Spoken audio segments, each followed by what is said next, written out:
Pemirsa, razia masker di kawasan Tugu Tani, Jakarta diwarnai insiden pengendara motor jatuh karena tersenggol kendaraan lainnya. Beberapa pengendara yang terjaring razia masker justru melarikan diri.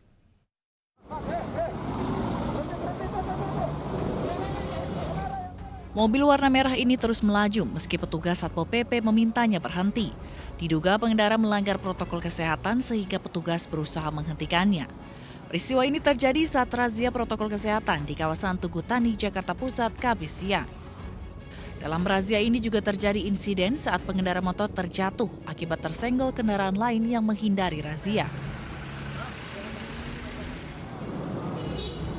Razia tertib protokol kesehatan di kawasan Tugu Tani menjaring 18 pelanggar.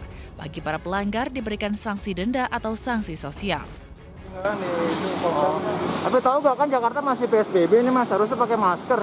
Ya. Kenapa masih nggak pakai masker juga keluar rumah mas? Ya, soalnya buru-buru sih pak.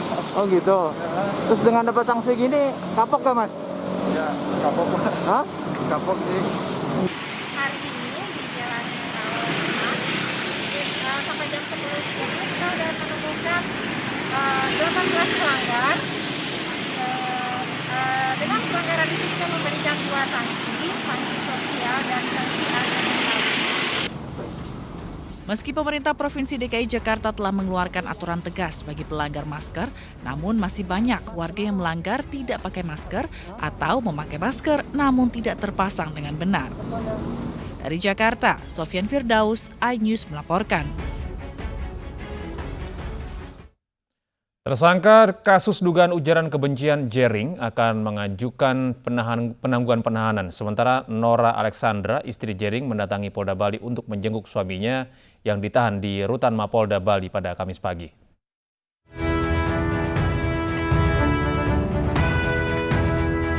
Bersama manajer dan perwakilan kuasa hukum Jering, Nora Alexandra tiba di Polda Bali pukul 11:10 waktu Indonesia Tengah.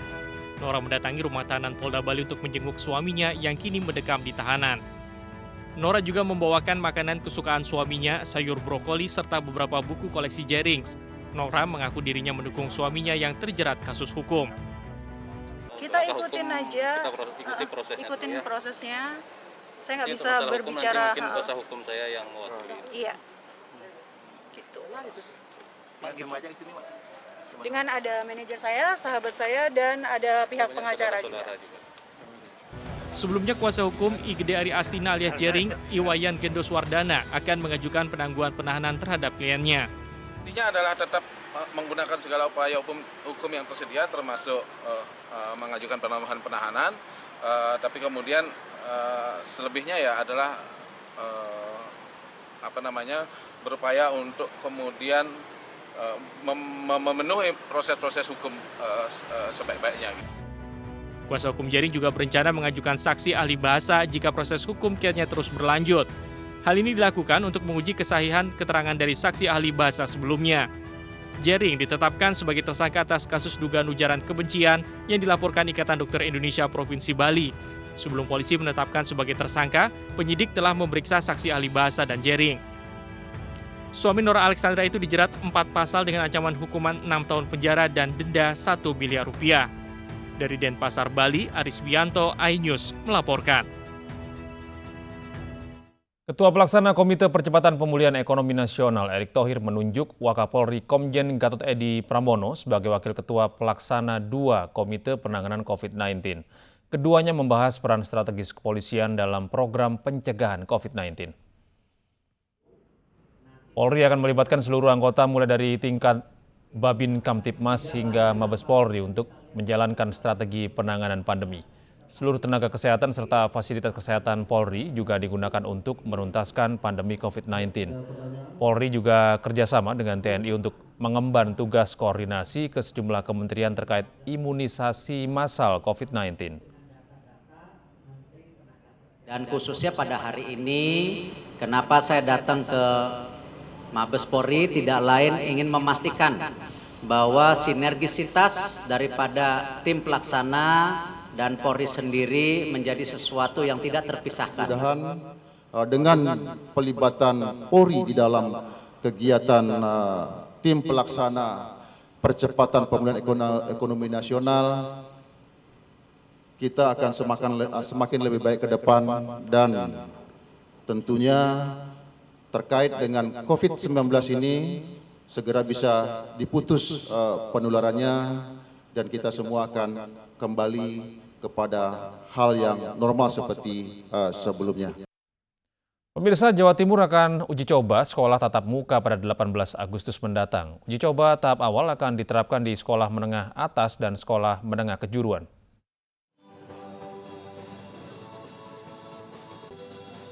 Jawa Timur akan menguji coba sekolah tatap muka untuk tingkat SMA dan SMK pada 18 Agustus mendatang.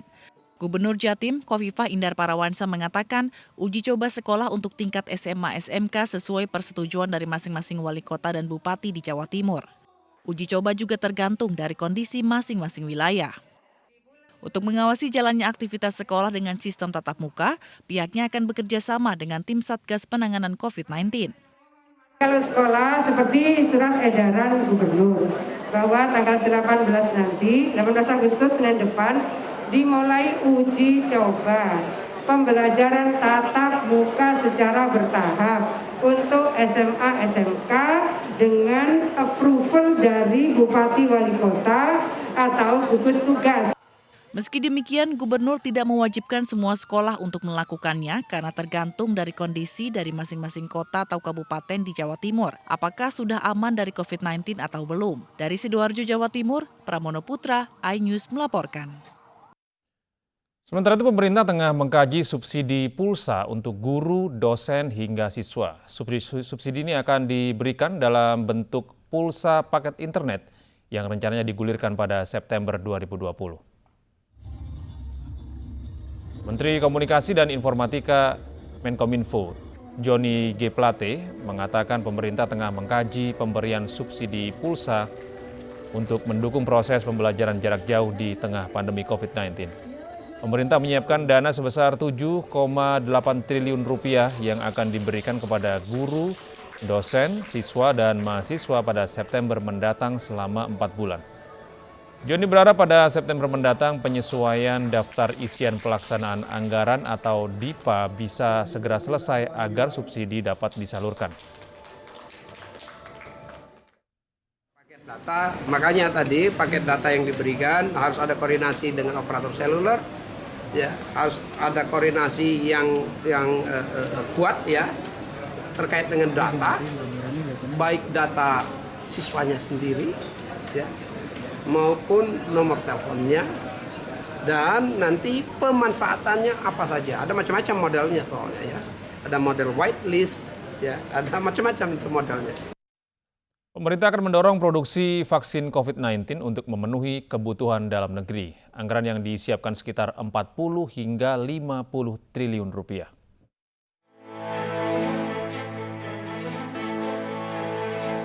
Pemerintah menargetkan akan mendorong produksi vaksin di awal tahun depan dengan produksi tahap awal mencapai 30 juta hingga 40 juta vaksin.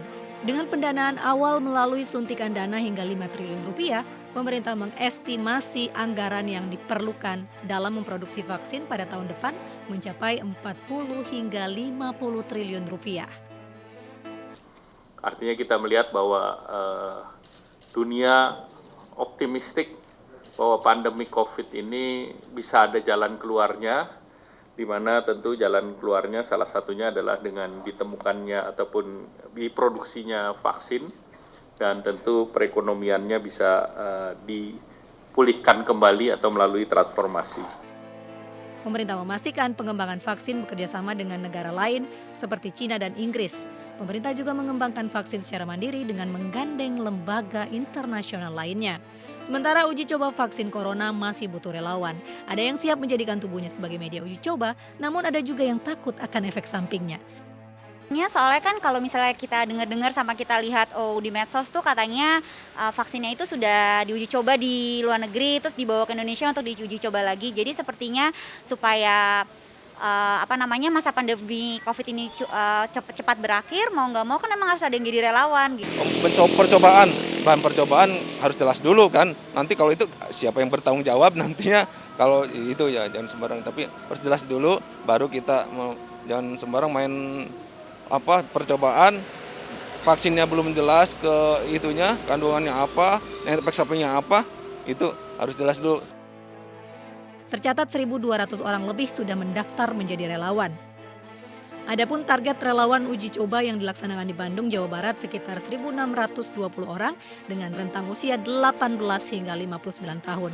Dari Jakarta, Tim Liputan iNews melaporkan. Presiden Joko Widodo menganugerahkan tanda jasa dan tanda kehormatan Republik Indonesia kepada Fahri Hamzah dan Fadlizon. Kami akan segera hadir dengan informasi lengkapnya.